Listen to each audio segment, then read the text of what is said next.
Good evening. Thanks for being here with us tonight. I'd like to start by showing you a couple pictures. First, I have an eagle egg. And secondly, I have a human egg called an embryo. The government's Fish and Wildlife website lets us know that the eagle egg is protected by the 1940s Endangered Species Act, which states that if you do anything with this eagle egg, you pick it up, you roll it, you touch it, you move it, you scramble it, whatever you choose to do with this egg, you can be fined up to $250,000, or you could go to jail for up to 2 years. This embryo, this human egg, doesn't have those same rights. It has very little, if any, rights that protect it. Tonight, I'm not here to discuss with you or debate with you pro-life or pro-choice or the ethical reasonings behind abortion. Tonight, I'm here to simply talk to you about the recent Supreme Court ruling that was brought forth by Hobby Lobby that would prevent employers from having to provide certain contraceptives to their employees that come in conflict with their religious beliefs.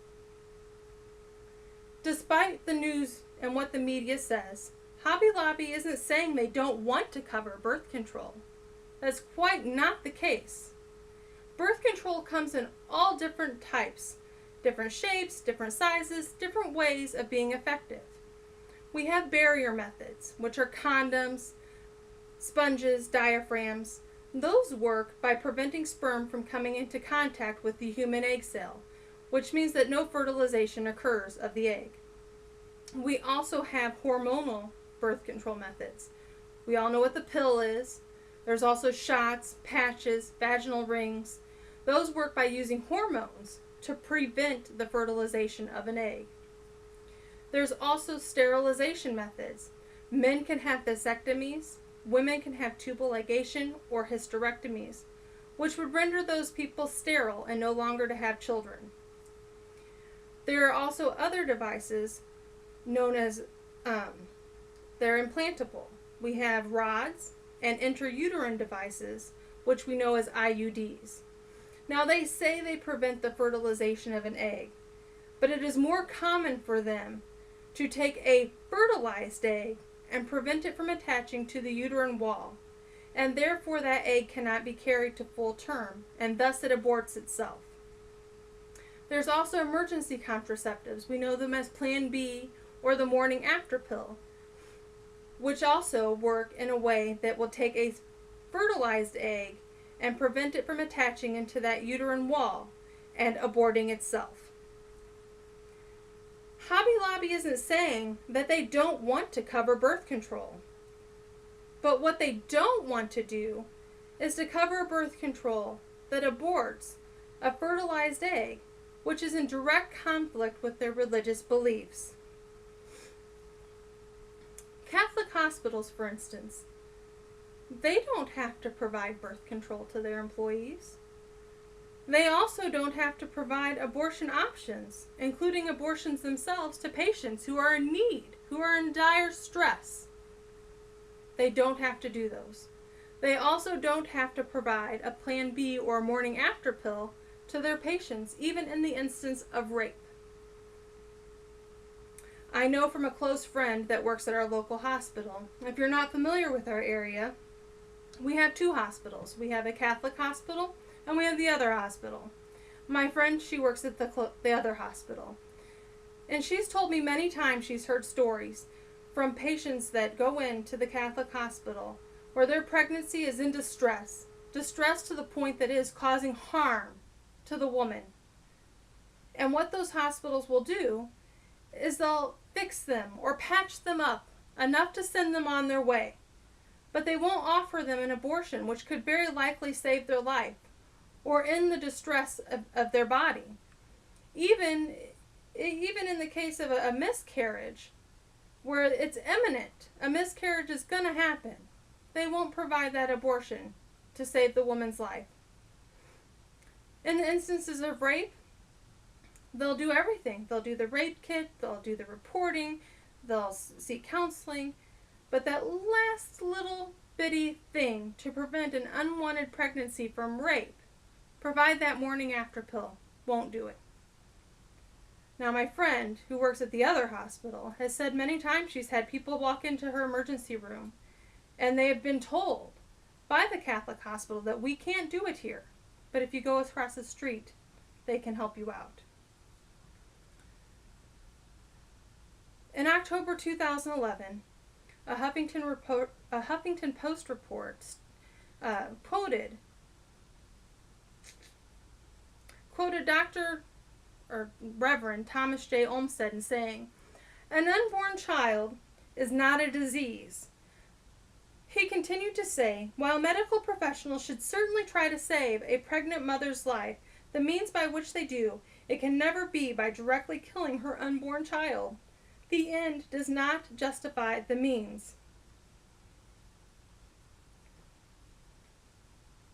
Another interesting fact about hospitals. They all receive funding from government. They all get subsidized from Medicare, Medicaid, and what other government subsidies there are out there. Which means that our government is allowing these hospitals to their religious rights.